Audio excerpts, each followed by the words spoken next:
Alright, please let this video bang. Yo, what's up, everybody? Welcome back. I'm starting a new series.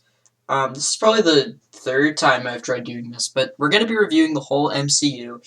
And I really didn't want to leave anything out. So, if you know, you know, but basically there's this spreadsheet that I'll link to in the description, and it literally just has, like, the whole thing just in release order. Holy crap, this is such a useful resource. I'm talking everything, okay? We're talking the non-canon stuff, so you can kind of see what videos are going to come out before they actually come out. It's going to be a review, but it's also going to kind of talk about where it takes place in the MCU timeline and what we can kind of look forward to, maybe some sequels or something about it later on. This is a major installment in the MCU, and it's one that I hold pretty dear to my heart, and it's the first Spider-Man movie in the Raimi trilogy, which is Earth 96283. I have that written down in the notes. I hope that's right. And this universe is obviously not the main MCU timeline. There are spoilers for No Way Home ahead, but basically, the spoilers right now. Tobey Maguire comes back in that movie, along with his villains as well. So this movie is canon to the MCU in a weird way. Obviously, it's a multiversal way.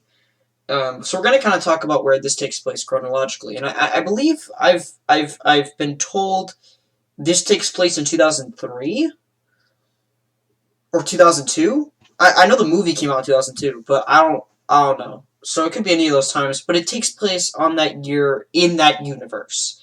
Where it actually takes place is a little bit after What If and Loki. A little bit after the multiverse event that takes place in Loki that we'll talk about when we get to Loki is about where this movie takes place.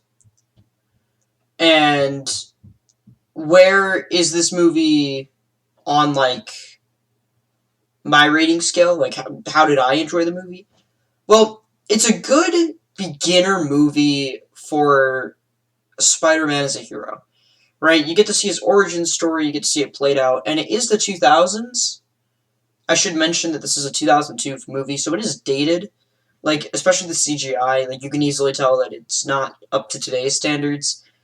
But the movie basically tells Spider-Man's story of basically becoming a hero, getting his powers, and then facing off against the Green Goblin, aka Norman Osborn, who is also the father of his best friend, Harry Osborn.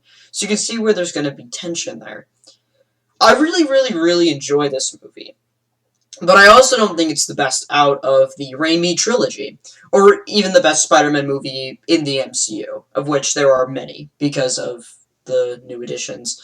But even when we talk about Homecoming or Far From Home, and it is fair to compare those, I still feel like maybe those might be slightly better than this movie.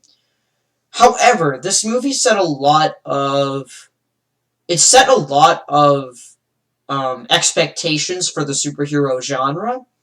So for me, at least, it's very difficult to place it as, like, anything below, like, an 8 out of 10, just because it was such a huge movie for the superhero genre.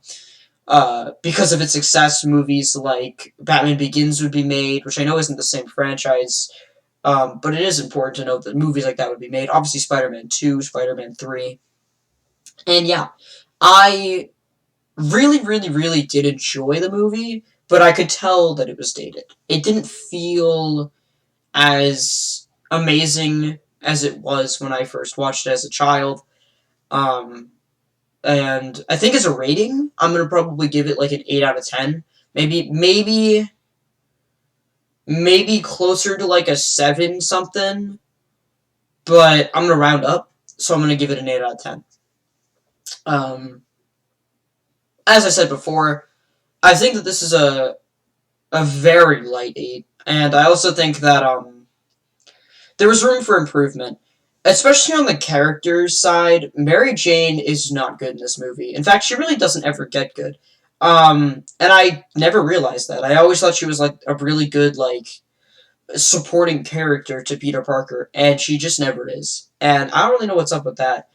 And neither is Harry.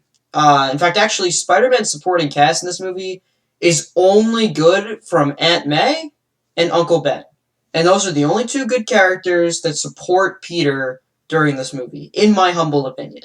Harry's not a good character, and he doesn't really get good until maybe the third movie. And Mary Jane sucks all throughout. And I can't believe I'm saying that.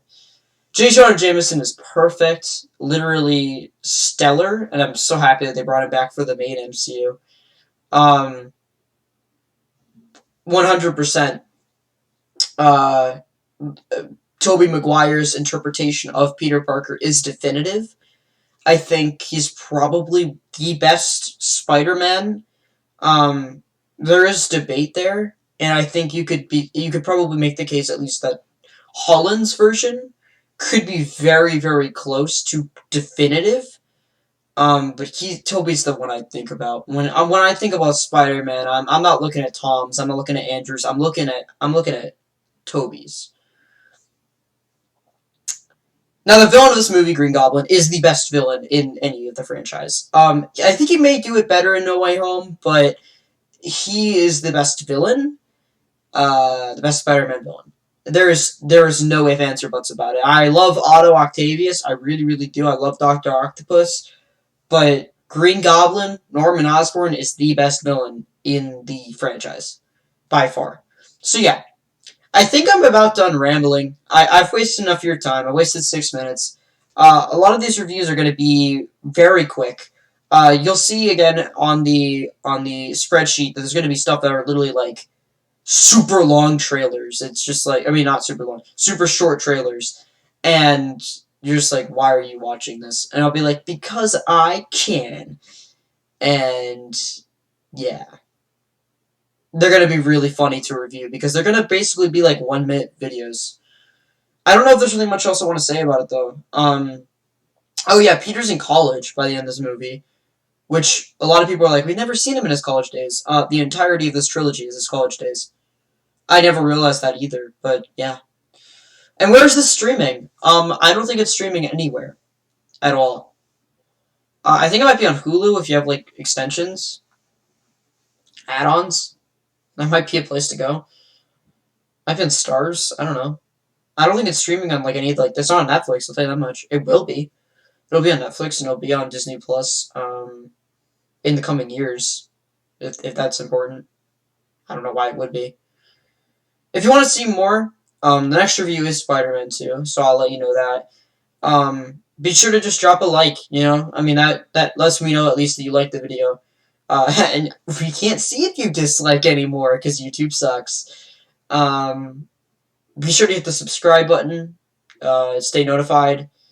Any way you choose. Personally, I would never post notifications, but that's up to you. So I'm gonna let you keep that choice.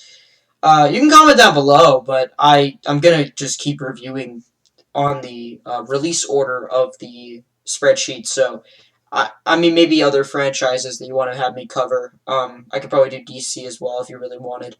I could review Marvel Comics too. I'm just, yeah. I'm reviewing this right now. This will never end, so it won't matter, you know? I hope you all did enjoy, and I will see you guys in the next review where I tackle Spider-Man 2. And yeah, I think I'm done. Alright, moving on.